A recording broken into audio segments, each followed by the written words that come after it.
രാവിലെ ഈ കാർ സീറ്റും പൊക്കിക്കൊണ്ട് എങ്ങോട്ടാന്നല്ലേ?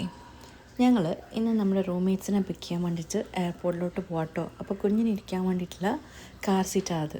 അപ്പോൾ ഇത് അവിടെ കിടന്ന് വഴക്കുണ്ടാക്കുമായിരുന്നു കേട്ടോ. രാവിലെ ഇത് പൊക്കിക്കൊണ്ട് നടക്കുമ്പം അതിൻ്റെ പുറകെ കയറി ഇരിക്കണമെന്നും പറഞ്ഞിട്ട്. പിന്നെ ഞങ്ങൾ വണ്ടിയിൽ കയറി. വണ്ടി കുറച്ച് അധിക സമയം ചൂടാക്കിയിട്ട് വണ്ടി പാർക്കിങ്ങിൽ നിന്ന് എടുത്തു കേട്ടോ. ഞങ്ങൾ പാർക്കിങ്ങിൽ നിന്ന് എടുത്തിട്ട് നേരെ പോയത് നമ്മുടെ തൊട്ടടുത്തുള്ള ഫ്രഷ് കോയിലേക്കാണ്. അവിടെ പോയിട്ട് ഇവർക്ക് കൊടുക്കാൻ വേണ്ടിയിട്ട് കുറച്ച് ഫ്ലവേഴ്സ് മേടിക്കാനായിരുന്നു. ഒരുപാട് നാൾക്ക് ശേഷം നാട്ടിൽ നിന്ന് തിരിച്ചു വരുമല്ലേ, അപ്പം ഞാൻ കരുതി കുറച്ച് ഫ്ലവേഴ്സൊക്കെ കൊടുത്തിട്ട് സ്വീകരിക്കാമെന്ന്. എങ്ങനെയുണ്ട്, വെറൈറ്റി അല്ലേ? പിന്നെ ഞങ്ങൾ അവിടെ നിന്ന് നേരെ 401 ഹൈവേ കയറിയിട്ടോ. 401 ഹൈവേ കയറിയിട്ട് നമുക്ക് വീട്ടിൽ നിന്ന് എയർപോർട്ടിലേക്ക് ഒരു 45-50 മിനിറ്റ്സ് ഡ്രൈവേ ഉള്ളൂ. പക്ഷെ ഇച്ചിരി അങ്ങോട്ട് ചെന്നപ്പോഴത്തേക്കും തന്നെ വേദന വയറുവേദന തുടങ്ങി. ഇതൊരു പ്രത്യേക സാഹചര്യങ്ങളിൽ വേദന വരുന്ന വയറുവേദന കേട്ടോ. പ്രത്യേകിച്ച് ഫുഡ് സ്പോർട്സ് അടുത്ത് കാണുമ്പം കുഞ്ഞിലെ മുതലേ ഇതുപോലെ എവിടെയെങ്കിലും പോകുമ്പം ആശാന വയറുവേദന. ഓൺ റൂട്ടിൽ കയറിയിട്ടോ.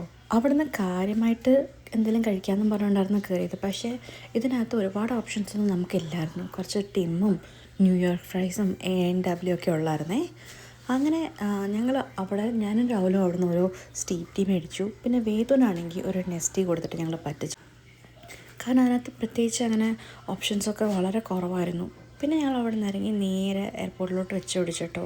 ഞങ്ങൾ അവിടെ നിന്ന് ഇറങ്ങി ഇച്ചിരി കഴിഞ്ഞപ്പോഴത്തേക്കും തന്നെ ഇവർ വിളിച്ചായിരുന്നു. ഇവർ ഓൾറെഡി ലാൻഡ് ചെയ്തെന്നും പറഞ്ഞിട്ട്. പക്ഷേ ഇമിഗ്രേഷൻ ചെക്കൊക്കെ ഉണ്ടാകുമ്പം കുറച്ചധികം സമയം എടുക്കുമെന്നുള്ളതുകൊണ്ട് ഞങ്ങൾ ഇച്ചിരി സമാധാനത്തിലാണ് പോയിക്കൊണ്ടിരുന്നത്.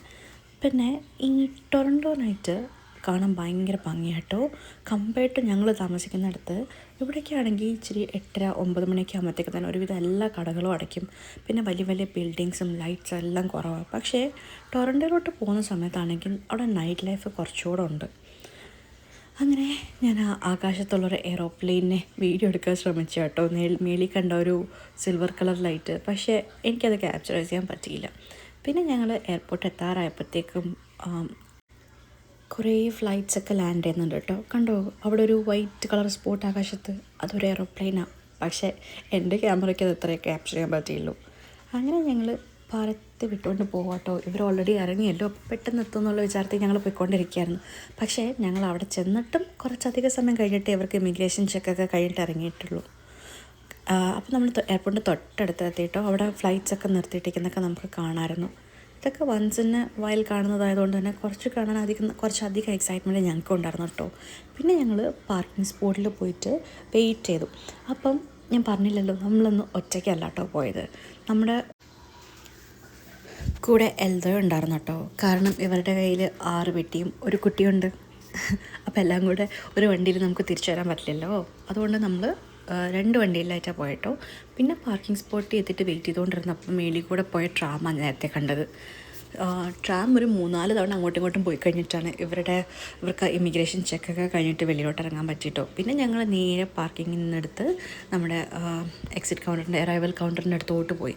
അവിടെ ചെന്നപ്പോഴത്തേക്ക് ഞങ്ങൾക്ക് ദൂരേന്ന് നമുക്ക് കാണാൻ പറ്റുന്നുണ്ടായിരുന്നു ജോബൻ എൽദോൻ്റെ വണ്ടിയിലേക്ക് സാധനങ്ങളൊക്കെ എടുത്ത് വയ്ക്കുന്നതൊക്കെ. അങ്ങനെ അവിടെ ഇതിൻ്റെ മുമ്പിൽ തന്നെ കൊണ്ടുപോയി വണ്ടിയൊക്കെ പാർക്ക് ചെയ്തു. പിന്നെ ഞാൻ മെല്ലെ പൂവൊക്കെ എടുത്ത് ഇറങ്ങിയിട്ടോ. എനിക്കൊരു പേടി ഉണ്ടായിരുന്നു, ഇനി അത്തു എന്നെ കാണുമ്പോൾ വരുമോ, 1 മാസമായില്ലേ കുഞ്ഞ് നാട്ടിൽ പോയിട്ട്. പക്ഷേ അവൾക്ക് യാതൊരുവിധ ഭാമാച്ചലായിരുന്നു കേട്ടോ. കണ്ടപ്പോഴേ ചാടിയങ്ങ് പോന്നു. പിന്നെ ഞാൻ പെട്ടെന്ന് തന്നെ എടുത്തിട്ട് ഓടിക്കൊണ്ടുപോയി വണ്ടി വെച്ചേട്ടോ. കാരണം 1 മാസമായില്ലേ ഇവർ നാട്ടിൽ പോയിട്ട്. അപ്പോൾ പെട്ടെന്ന് അവിടുത്തെ ടെമ്പറേച്ചർ ഇവിടുത്തെ ടെമ്പറേച്ചർ നല്ല ഡിഫറൻസ് ഉള്ള കാരണം കുഞ്ഞിന് തണുപ്പ് ഒരുപാട് ഫീൽ ചെയ്യണ്ടെന്ന് പറഞ്ഞിട്ട് അങ്ങനെ എടുത്ത് വണ്ടി വെച്ചു. വേദുവിനാണെങ്കിൽ അവളെ കണ്ടപ്പോഴേ അങ്ങ് സന്തോഷമായി. 2 പേരും കൂടെ പിന്നെ കാര്യം പറിച്ചിലൊക്കെ ആയിരുന്നു കേട്ടോ. പിന്നെ ഞങ്ങൾ 4 പേരും, അത്തും വേദുസും ഞാനും രാഹുലും കൂടെ നമ്മുടെ വണ്ടിയിൽ വന്നു. പിന്നെ അവർ 3 പേരും എൽദോൻ്റെ വീട്ടിലോട്ട് വന്നത്. അപ്പം ഞങ്ങൾ അവിടെ വണ്ടിയിൽ നിന്ന് കാര്യമൊക്കെ പറഞ്ഞ് അത്തുവാണെങ്കിൽ അത്തുവിന് ഫ്ലൈറ്റിൽ നിന്ന് കിട്ടിയ ബാഗാട്ടോ അത്. അതിൻ്റെ വിശേഷമൊക്കെ പറയുമായിരുന്നു. ഒരുപാട് സംസാരിക്കുന്നുണ്ടായിരുന്നു അത്തുണ്ണിൽ നിന്ന്. അങ്ങനെ ഞങ്ങൾ എയർപോർട്ടിൻ്റെ സൈഡൊക്കെ വിട്ടു. അപ്പോൾ അവിടെ ഡെമോയ്ക്ക് വെച്ചേക്കുന്ന ഒരു ഫ്ലൈറ്റ് ആട്ടോ അത് എയർപോർട്ടിനടുത്ത്. കണ്ടപ്പോൾ എനിക്കൊരു കൗതുകം തോന്നി, അതുകൊണ്ട് ഞാൻ എടുത്തതാണ്. പിന്നെ ഞങ്ങൾ അവിടെ നിന്ന് നേരെ വീട്ടിലോട്ട് വെച്ച് പിടിച്ചിട്ടോ. പോകുന്ന വഴിക്ക് ഈ തണുപ്പ് കാരണം പുകയൊക്കെ ഫ്രോസണായി പോയിട്ടുണ്ട്. ആ ഫ്രോസൺ ആയിട്ടുള്ള പുകയാട്ടോ നിങ്ങളിപ്പോൾ അവിടെ കണ്ടുകൊണ്ടിരിക്കുന്നത്.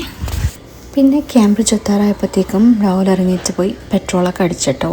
പിന്നെ ഞങ്ങൾ അവിടെ നിന്ന് നേരെ വീട്ടിലോട്ട് വെച്ച് പിടിച്ചു. ഇവർ ഞങ്ങളെ കാണാൻ മുന്നേ നമ്മുടെ വീടിനടുത്ത് എത്തിയിട്ടുണ്ടായിരുന്നു കേട്ടോ, നമ്മുടെ കൂടെ വന്ന വണ്ടി. അപ്പം അവരവിടെ ഓൾറെഡി അൺലോഡ് ചെയ്തുകൊണ്ടിരിക്കുക. പിന്നെ ഞങ്ങൾ വന്നു, സാധനങ്ങളൊക്കെ ഇറക്കി വെച്ചു. കീർത്തനം ഞാൻ ക്യാമറയും കൊണ്ട് ചെല്ലുമ്പോഴേ ഓടി വിളിക്കുക കേട്ടോ, ആളുടെ കോസ്റ്റ്യൂം അത്ര ശരിയല്ല എന്നാണ് പറഞ്ഞത്. പിന്നെ ഞങ്ങൾ സാധനങ്ങളൊക്കെ പൊക്കിയെടുത്തുകൊണ്ട് നമ്മുടെ റൂമിലോട്ട് വന്നു. അപ്പം ഇന്നേക്ക് അത്രയേ ഉള്ളൂ. See you in another video.